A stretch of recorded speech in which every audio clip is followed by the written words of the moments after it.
Tonight on the Donlon Report, homophobic, misogynistic, and racist remarks by Las Vegas Raiders football coach Jon Gruden. He is now the former coach. The NFL condemning Gruden's comments, but look at the league's history. From controversial team names to race norming and concussion settlements, makes it certainly harder for African Americans to get compensation in that case. The league says it's all about fairness and equity, but do its actions dictate otherwise? We'll debate in tonight's Pulse of the Nation. We hereby find the cause and manner of death to be the cause, death by strangulation, and manner is homicide. Strangulation via homicide. That's how the Teton County, Wyoming coroner said Gabby Petito was killed 3 to 4 weeks before her body was found, which begs the outstanding question: where is Brian Laundrie? We'll have a live report from Brian Enton ahead, live from our NewsNation headquarters here in Chicago. The Donlon Report starts right now.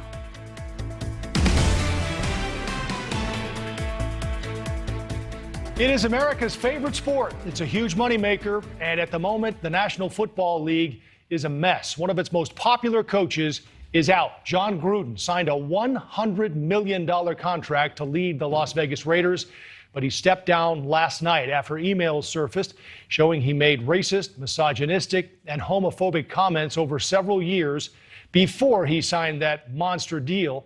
And to get an idea of how deep this story goes, here's former NFL wide receiver Randy Moss. We talk about leadership. We give guys these big contracts because they want to be able to lead 70 men, coaches, equipment staff, and managers to the number one goal, and that's to win a championship. And for us to be moving back and not forward in 21st century, like I said, man, National Football League, this hurts me. The clock is ticking, man. I'm sorry. You could write a book about the double standards in sports, and many of those examples are out in plain sight to see. There are NFL players accused of rape, sexual assault, and domestic violence, and they're still playing on Sundays right now, while Gruden is out for comments he made in private emails. The league has admitted it used what's called race norming in its concussion settlement, basically assuming black players started out with lower cognitive function because they're black, which made it harder for them to qualify for that settlement money. Sports journalist Jason Whitlock tweeted about the halftime performers just announced for the Super Bowl. Here's what he said: "Wonder if anyone at the NFL offices has ever listened to a Dre, Snoop, or Eminem album and compared them to Gruden's emails. Can't wait for Super Bowl halftime." To be clear, there are differences with some of these cases. The players are represented by a union, which spells out things like arbitration and punishments. To Randy Moss's point, what happened to Gruden goes to leadership and character, which, as the saying goes, is what we do when no one is watching. A former NFL general manager once told me there's one question to ask before you get rid of a coach: have they lost the locker room? In other words, do the players respect him? Will they go to battle for him? The answers to those questions seem pretty obvious now, and Gruden knew it. He knew there wasn't an exit ramp or a way to escape this. Among the questions now: where does the league go from here? Are there other people buried somewhere in this mountain of emails who will be exposed next? Buckle up your chin strap. Football is a dangerous and violent sport, full contact. And as we're seeing now, not just on the field. That's where we begin tonight with Ken Jenkins, a former NFL running back. He played for the Eagles, the Lions, and the Redskins. So, Ken, take me through your weekend. You heard about this first email over the weekend. What did you think at that time? Well, John didn't leave anybody out. Yeah. And certainly he covered all the groups who have been he covered all the groups who have been mistreated for years and years. It did not surprise me at all. Why didn't it surprise you? Me. Well, look, this has been a culture of toxic masculinity for years and years and years, right? And it appears that the leadership of these teams and these organizations can get away with just about anything. It's the boys' club, and they can say anything and almost do anything they want without repercussions. So it doesn't surprise me that it came out. I am happy with the decision of the Raiders to ask him to resign. Yeah, after the first email came out, did you think there was a chance he might still survive this? And then when the flood of emails came out, the decision became obvious. I thought he perhaps would survive the initial email. But once they just started coming out, and apparently there's 650,000 of them that are to come. And if I was on one of those email streams, I'd be a little nervous right now. What are you hearing from current black players, Ken? We see the games on the field. What, in your opinion, is happening behind the scenes? Is this something you think black players feel still happens and we're just now seeing it? You know, I really appreciated what DeMar Smith had to say, you know, and it confirms, and I'm going to paraphrase here, just confirms the fight to end racism and racist tropes and intolerance, you know, because it's not over. You know, still this perverse belief that someone in one of those marginalized communities is somehow less than someone else. And so from that perspective, you know, I believe that this shows that change might be on the horizon. Right. I guess the thing that might surprise folks is the NFL promoting itself as inclusive. We've seen it even in commercials, but then you have the case of Colin Kaepernick. When he speaks out, he's now out of the league. Is the NFL, in your opinion, saying one thing and doing another? Certainly, in some regard, they are. Absolutely. I guess what we have to really try to figure out is, are they really making an honest effort to try to correct these things? And we won't know. This is a continuum. And it's not all suddenly going to snap into place where there's more understanding and fairness for all those people who've been marginalized. You know, it may seem a little bit unfair to John Gruden and you know, unfair to others. You know, given that it happened 7 to 10 years ago, but try to have a conversation about fairness with those folks who've been marginalized for years. You were involved in another issue closely, Ken, and that's the CTE settlement. So to this question of are they walking the walk, then you find out they are using this race norming to actually decide how that money's awarded. What did that mean to you when you found out about it? Well, you know, this is very similar. I had a similar reaction. I mean, are you surprised that they would figure out a way to try to save money? They're a very powerful organization. They own one day of the week. And it didn't surprise me that they would have the best lawyers in the game, the best lawyers to negotiate this settlement. It doesn't surprise me that they would find a way to marginalize a group of players. It's, you know, for us, it looked like it was just only about saving money. Yeah. Former NFL running back Ken Jenkins, thank you so much for your time. We appreciate you joining us. Joe, thanks for having me. Really appreciate it. And there's more to come on the concussion suit, too. That's what I hear. We will continue to follow it. Ken, thanks again. For more on this now, we want to bring in two of our favorite people, often with different ways of looking at things. That's why we like chatting with them. Former Democratic Press Secretary Rochelle Ritchie and former member of the Republican National Committee, Pat Brady. Rochelle, let's start with you. Is this a problem with one person or a problem with the league? I think it's a problem with the league and everybody that works for the league behind the scenes. When I was listening to Ken's interview, I'm thinking to myself, you know, this is an email exchange that happened between Gruden and another person that they're sort of looking at.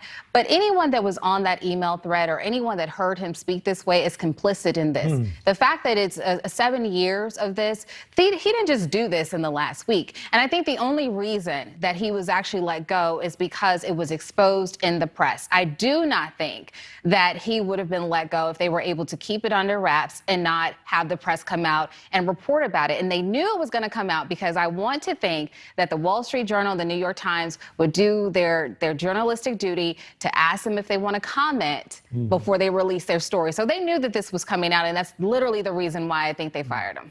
Pat, I was taken by his apology, which said, "I'm sorry, I never meant to hurt anyone." And to Ken's point, he basically hurt everyone. I mean, he ran the gamut. Women, blacks, gays, it was all encompassing. It's horrible. And I know it's only 7 years ago, but it's been a long time that we've been moving towards a corporate compliance program that requires that this stuff is outlawed. You can't do it.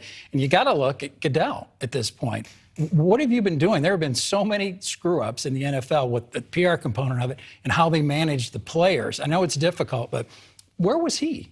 He's in charge. And when you do corporate compliance work on these issues, as you know, it starts at the top. And even though they're only 7 years ago, that is bad management at the top, I think. And another thing, these big corporate entities, NFL teams, are intertwined with governments, local governments and state governments and federal governments. Where are the elected officials in this country standing up saying the NFL's got to clean up its shop, or maybe these deals aren't going to be so sweet for some of these owners? Well, they've kind of made it okay. I mean, we saw Colin Kaepernick, we saw him get blackballed, and then we saw Goodell turn around and actually proudly announce that there was a new policy where they were going to fine players that were protesting on the field against police brutality because they didn't want the NFL to appear unpatriotic. That is sort of giving permission for this sort of language and this sort of behavior to happen. And you have to ask yourself, how did this transfer and how did his opinions on Black people and LGBTQ plus and women, how did that translate into his leadership on the field? How was he making decisions when it came to the team? Because he does actually, there's a gay player on the Las Vegas Raiders. I can't recall his name. Maybe you guys can. Yeah. But he's on the team. Was he not given opportunities because of his sexual preference? Yeah, Carl Nassib, and he actually posted to, I think it was Instagram when he came out. There it is right there. You can see it. Rochelle, let me continue on that. Is there a statute of limitations on stupidity? You know, no, there's not. There's absolutely not. But this is the problem, is that the NFL and other organizations have tried to fix their issues of racism and sexism by hiring Jay-Z, by having great commercials. But when it is a culture, it's just like police brutality. You have to change the culture. You have to change the practice. If you don't do that, it's just going to continue. Yeah. Pat, is every offense a death penalty, though? That's another question. And again, I'm not saying that anything he said or did was right, but I think if we step back and look at some of these issues, you might say, okay, is your worst moment, and there were 7 years of them for him, but in a different case, for example, where are the boundaries? How do we draw them? Yeah, we probably go, and there's some cases where this comes up and you're like, okay, not death penalty, this is bad conduct.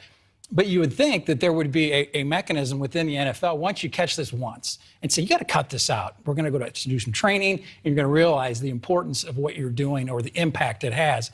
And then if not, they're gone. That being said, this stuff is horrible. And this kind of stuff about the way they were doling out the settlement, that is horrible, horrible conduct. Well, it's because he said about Goodell. Let's really be honest. Think so? I mean... It's because he said these things about Roger Goodell. Like if he did not mention or have any insults towards Roger, where Roger would be embarrassed by these comments coming out in the press. I mean, this is just a cover up. They've swept this under the rug for a long time. I'd like to know who's really pulling the strings in that league, though. Is it Goodell or is it the owners? It's the owners. Did you see Jerry Jones' comments? The owner of the Dallas Cowboys pretty much came out and said, Gruden is a really great guy. I've known him for a long time. He's done a great stuff for the NFL and this and that. Completely ignored the fact that this man was just caught being racist, sexist, and homophobic. And 650,000 emails that they're looking at. Still to come. Yeah. There's gonna be and you have a league with emblazoned in the end zone, standing up to racism, and then you have arguably one of the most famous coaches, you know, with emails with this kind of language in it. Final thoughts before we go. You know, I guess my final thought would literally be this is just reactionary, and that's the problem when it comes to how we solve these issues of all the isms in the world. We cannot be reactionary because we don't want to be embarrassed. We have to be proactive in addressing these issues. It shouldn't take, you know, these emails coming out for you to do something. It shouldn't take Black people being killed and Kaepernick taking a knee. It shouldn't take an NFL player having a concussion in order for you to recognize, like, oh, we have some racist policies when it comes to helping them. Like, be proactive in your activism, I guess you could say. I agree with Rochelle. It was well said. Very well said. All right, that is Rochelle and Pat. Thank you very much. Always great to have you both. Thanks. We hereby find the cause and manner of death to be the cause, death by strangulation, and manner is homicide. The autopsy of Gabby Petito is in. How the Teton County, Wyoming coroner says she died and when. We're going to talk with a forensic psychiatrist about what it could mean in the search for Brian Laundrie. That's ahead. Don't forget, you can follow us on social media at the Donlon Report on Twitter.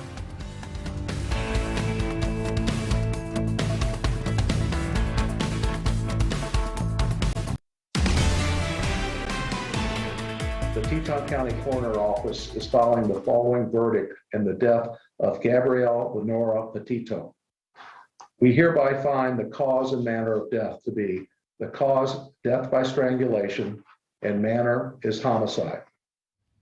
Well, it sunk in for all of us after hearing that from the Teton County, Wyoming coroner, Dr. Brent Blue, announcing the results of the autopsy on Gabby Petito's body almost 1 month after it was discovered in a Wyoming campground. Joining us now for more on the report, Brian N. Brian? Yeah, Joe, you're right. I mean, hearing that, it really did sink in today. And we just got the official document from the coroner where he signed off on the official cause of death. And it says right there in black and white, death by manual strangulation / throttling. So, I mean, everybody's just sort of processing this, imagining what Gabby must have gone through in her final moments. The coroner also today confirming that they believe her actual death took place 3 to 4 weeks before her body was found. Listen to part of what the coroner said this afternoon. It was quite the media circus and continues to be. Unfortunately, this is only one of many deaths around the country of people who are involved in domestic violence.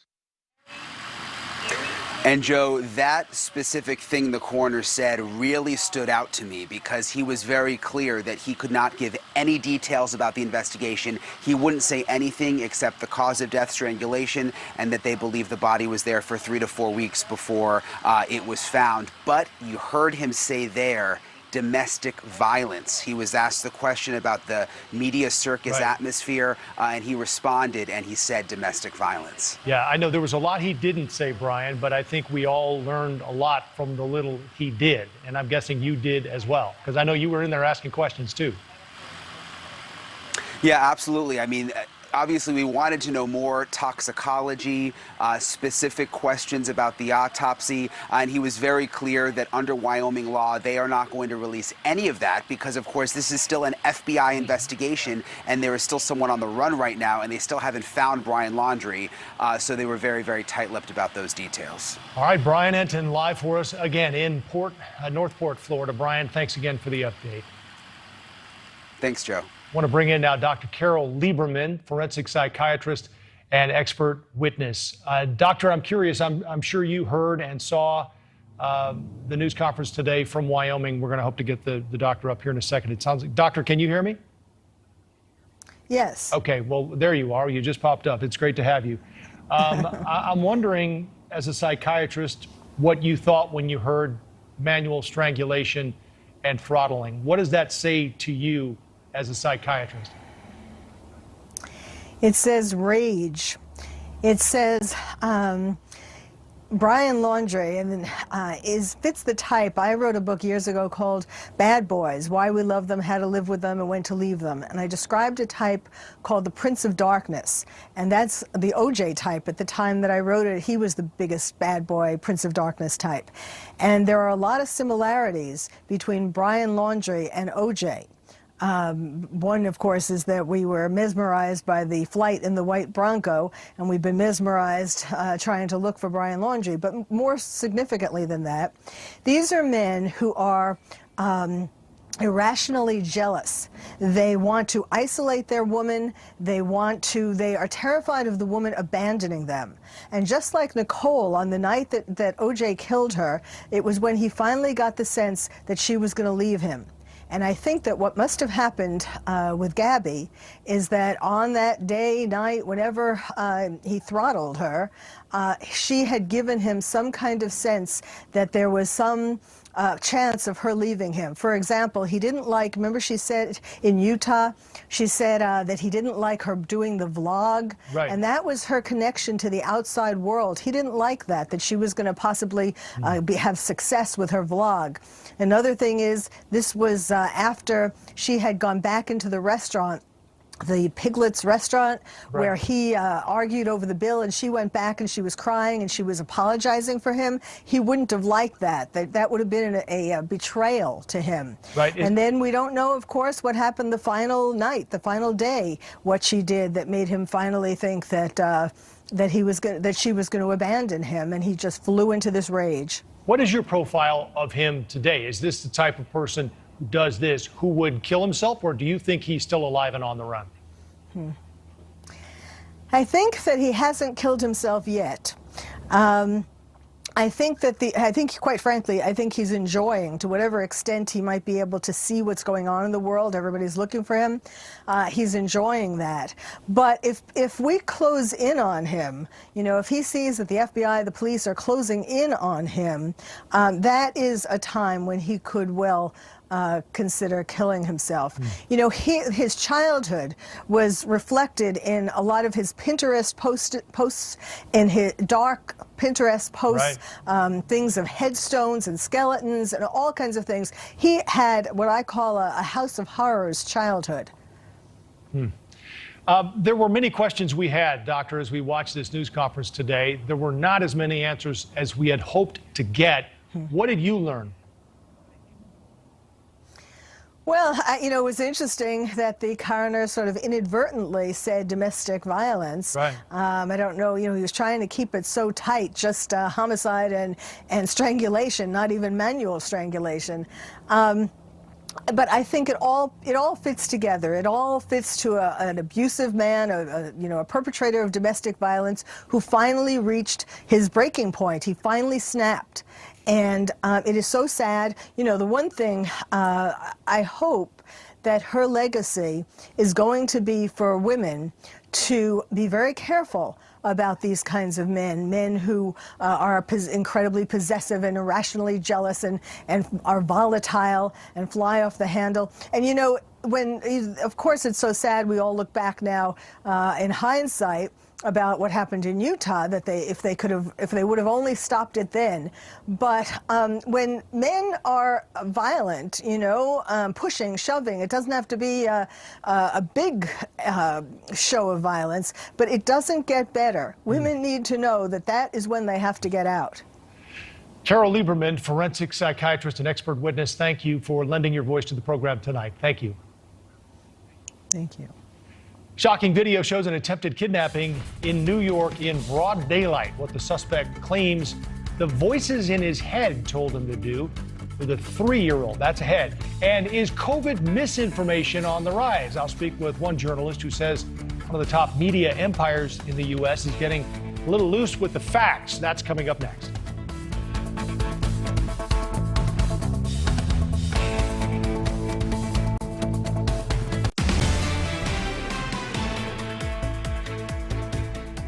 Texas Governor Greg Abbott taking another shot at vaccine mandates tonight. He has issued an executive order banning any entity in the state from enforcing them, including private employers. The order says vaccination cannot be forced against anyone who objects, quote, for any reason of personal conscience based on a religious belief or for medical reasons, including prior recovery from COVID-19, end quote.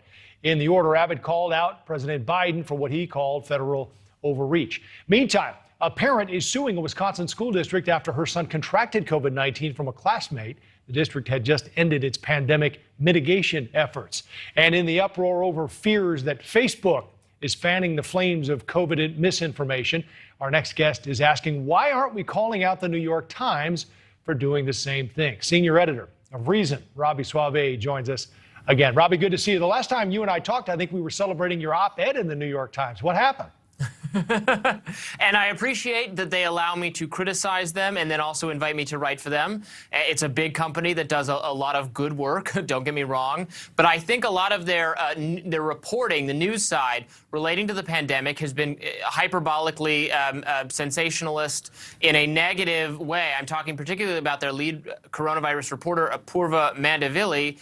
Last week, she got a story really, really wrong. She said that 900,000 children had been hospitalized since the start of the pandemic from coronavirus, and they had to correct it. It's actually just 60,000, which is far less. And there were some other errors in there. It was sloppy reporting, and we should call it out. There's so much attacking of Facebook right now, and I'm like, what about the mainstream media outlets that get stuff wrong about the pandemic all the time? Right. Well, they did apologize and they issued a correction. Yes. I mean, we all make mistakes, right? No, we all make mistakes. This reporter in particular has, in the past, I think, again, exaggerated the risk of COVID when she wrote about the Provincetown outcome. You remember that? Right, sure. Her writing, was very framed toward, oh, no, it's just, this is, even if you're vaccinated, Delta is just as contagious, and we now know while you can contract Delta, certainly if you're vaccinated, I'm someone who contracted it even though I was vaccinated, you're still less likely to transmit and receive if you're vaccinated. So there was some kind of hysterical coverage there. You wrote in your article, Facebook's reach may be larger than the New York Times, but the principle is not all that different. What do you mean? What I'm really coming at this from the angle of, everyone's talking about we need to break up Facebook, we need to regulate Facebook. There's been kind of freak out for the last few weeks, bipartisan freak out, Republicans and Democrats on Capitol Hill, people in the media, et cetera, coming after Facebook. I'm a libertarian. I don't think the government should take this action against a private company. So I'm in calling out the New York Times bad coverage, I'm not calling for something to be done about the New York Times. I'm saying, why is everyone so obsessed with Facebook to the point where they think we should regulate it out of existence? When, misinformation was not invented by social media. All sorts of communications companies, media companies tell you, exaggerate things, they get things wrong, they try to scare you to keep you on the page, to keep you subscribing. This is not new. There's too much attention, to my mind, being paid to the problem on social media. And for our viewers, if you'd like to hear more on Robbie's thoughts on that, Tech Panic is the book he wrote. Robbie, let's shift now to these mandates in Texas. I'm not clear. I've lost track, frankly. Who takes precedent here with this thing? What about the federal mandate for workers? What about employers? Where does this land?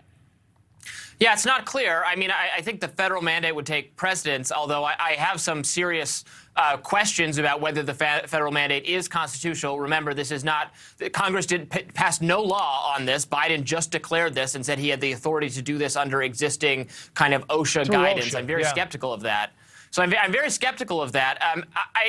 Look, I am frustrated that everything relating to the pandemic has to be either required or forbidden. Can't we just let companies decide whether it makes sense for them to have their employees be vaccinated? This has to always devolve to the level of government policy. There you have a Republican political official, clashing with Democratic political officials on whether this should be, again, required or forbidden. It doesn't make sense to me. We could take the anger out of this kind of cultural political battle if we just let individuals make the choice for themselves and let individual firms make the choice for themselves and their employees. Or school districts. I mean, now you have a family that's suing a district because they say they didn't protect their child from COVID. School districts are a legitimately tricky field because now we are talking about government if we're talking about public schools. I don't think parents being able to sue in that case makes a lot of sense.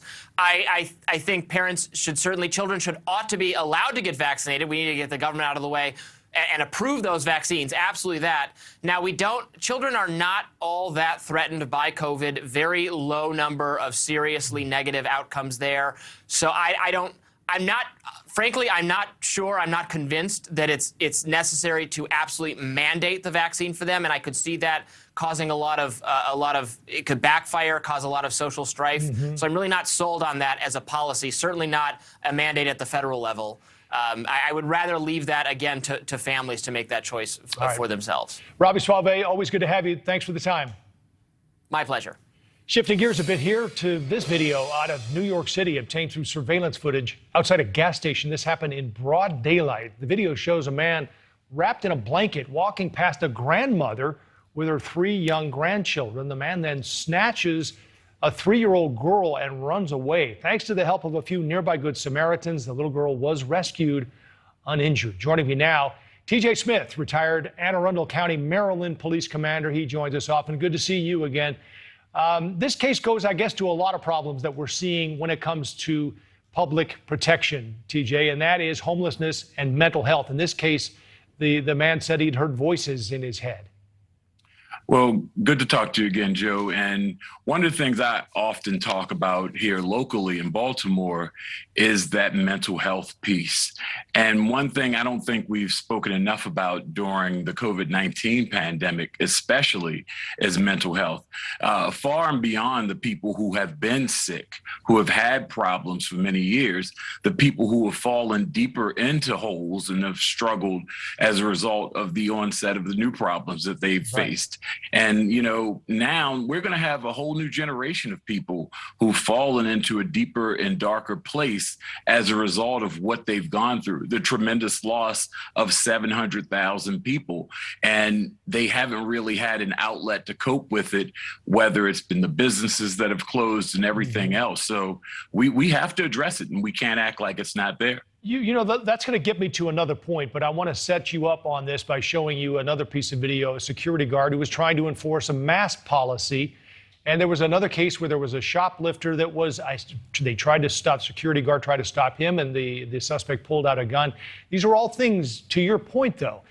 Should we look at policing differently? Because this is where it gets into the whole defund thing, but you're talking about mental health and other issues and how police address this. What do you think should change? Well, again, you know, as we deal with some of the brazen thefts that we've seen across this country with certain policies being relaxed, and we talked about it last time, where we might have put in the cart before the horse, where we want to decriminalize certain things, where it might be a good idea, where we're not over criminalizing people. However, what are we doing with those people? What are we making them do to get better? We might not be making them do anything, and they're able to go out and repeat and become more and more violent because they're not going to face any consequences. And we see the repercussions, which are these incidents where they get more violent, where they pull out the knives, where they might be on drugs and they react. That's not fair to the hardworking individuals who are out doing their jobs and trying to protect people and property.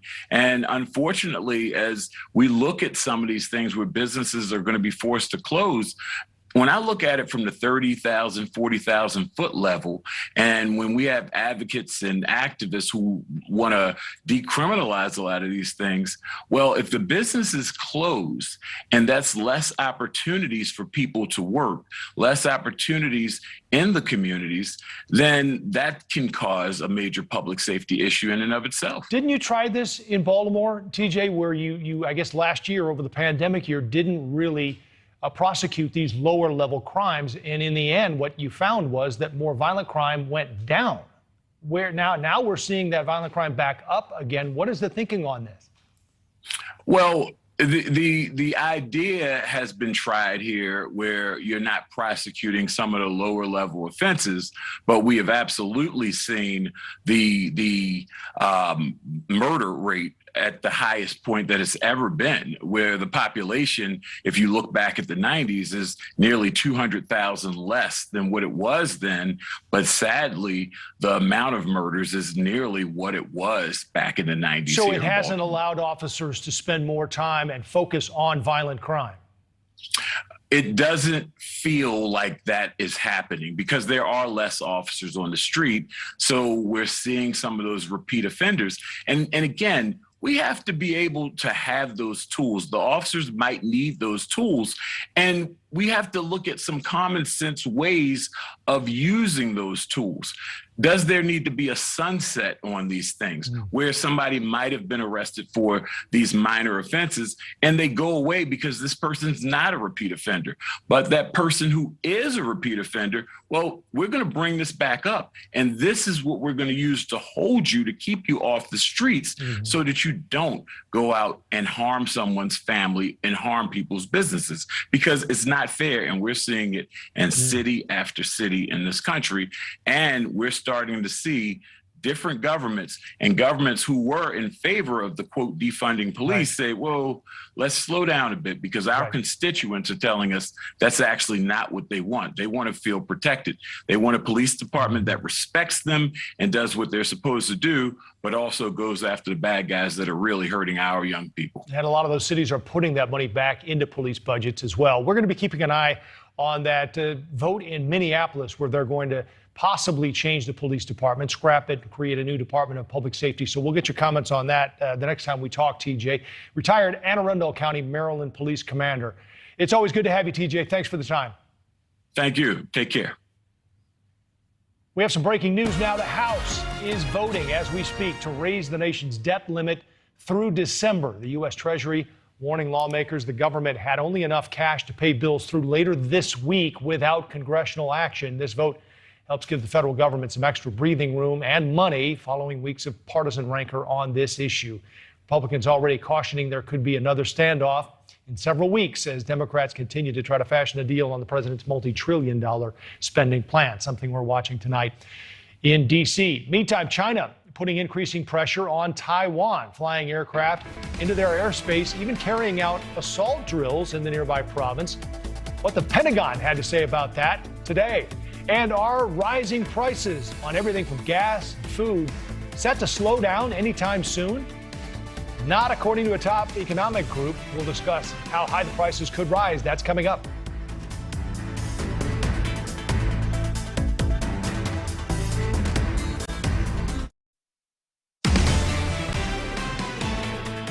Tensions on the rise between China and Taiwan, with China putting increasing pressure on the nation today. The U.S. Department of Defense issued a warning to China. Tonight, the Pentagon calling on Beijing to cease the military and political pressure it's putting on Taiwan. Joining me now for more, Allison Harris from the White House. Allison, I know you were at that Pentagon briefing today. What came out of it? Well, Joe, tonight the Pentagon is calling on China to stop and cease the military and political pressure that it is putting on Taiwan. China has sent a record number of aircraft flying into Taiwan's air zone, and the Pentagon has called that provocative. Now China is carrying out assault drills in the province that is directly across the sea from Taiwan. This comes after China sent 32 aircraft into Taiwan's air zone in one day, then 39 aircraft the next day, and then 2 days later, 56 aircraft. The moves are seen as the Chinese military flexing its muscle, testing America's resolve, and it's raising concerns that this could lead to a military conflict. The Pentagon is concerned.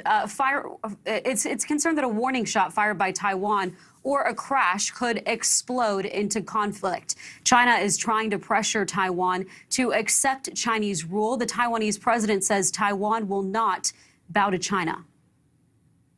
We do remain concerned by the PRC's provocative military activity near Taiwan, which, as I said to Tara, we find destabilizing and increasing the risks of miscalculation.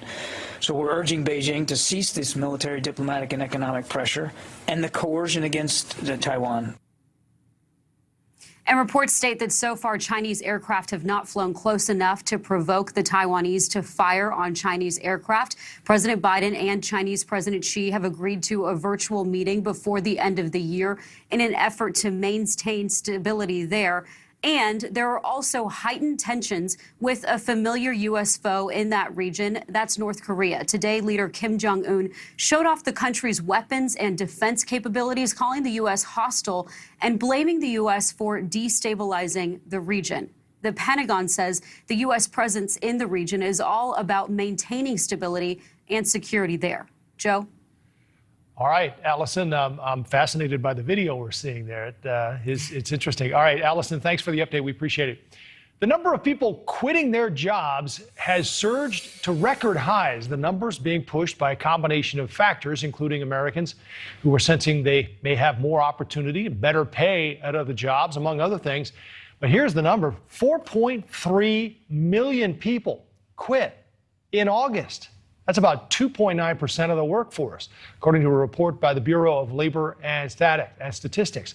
The phenomenon being fueled by people who work mainly at restaurants, bars, and hotels. Here to talk about how the workforce exodus is driving up wages as a result and costs as well, financial advisor with UBS Financial Services, our friend Tracy Byrnes. Tracy, what in the world? 4.3 million people just quit. What's going on?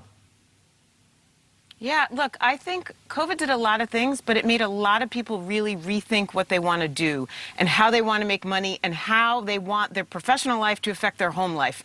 And a lot of people are saying, no mas, you know what? You're not paying me enough to be in a restaurant where people are rude to me and they're tipping me, you know, $1 on a $100 bill. What am I doing? And I think that's what we're seeing. We're seeing people say, these jobs are hard, they don't pay well, they don't have a future for me, so I need to really rethink what I want to do and how I want to do it. It does come with some confidence, though, as well, Tracy, I would imagine, that not only are they looking for something else, but they feel like, A, they can find something else, and B, something that pays more.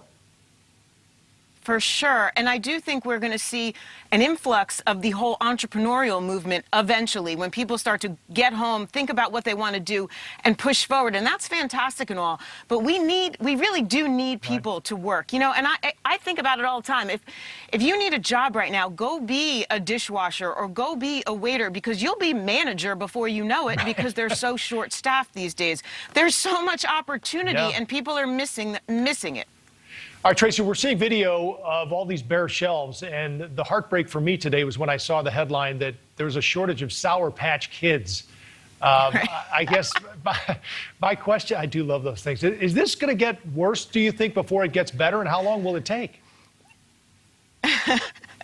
Your teeth will thank you for that, though, for the shortage right now. So I do think it'll get worse before it gets better. That said, though, it's going to get better. Look, we had a lot of companies you know, you have to order supplies a year in advance. And we were in the middle of COVID when a lot of companies were ordering supplies for now. So they're just coming up short because the consumer is out there ready to buy everything from Sour Patch Kids to cars.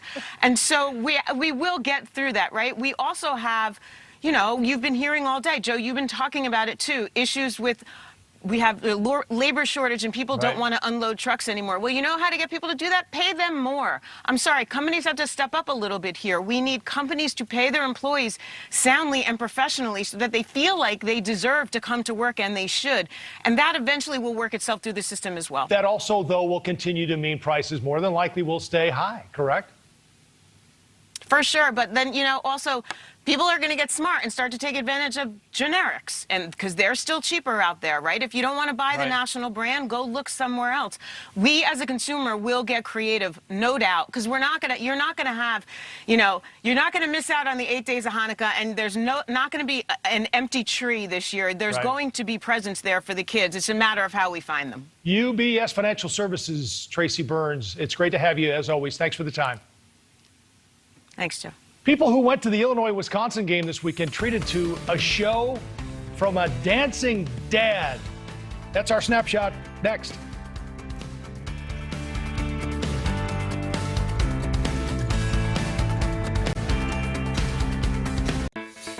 Saturday was a tough day for the University of Illinois football team, shut out by Wisconsin, but this dad enjoyed himself. Check it out. He's gonna get arrested. I know. So that's Johnny Tilkin sneaking onto the field during halftime of the game and embarrassing his daughter for years to come. Johnny told our sister station WGN here in Chicago this morning it was homecoming weekend, and well, when the power of the dance compelled him to go with it, he did. He was hoping to pump up the crowd for the second half. Way to go, Johnny, making dads everywhere proud and their daughters mortified. That's what we do best. Leland's next.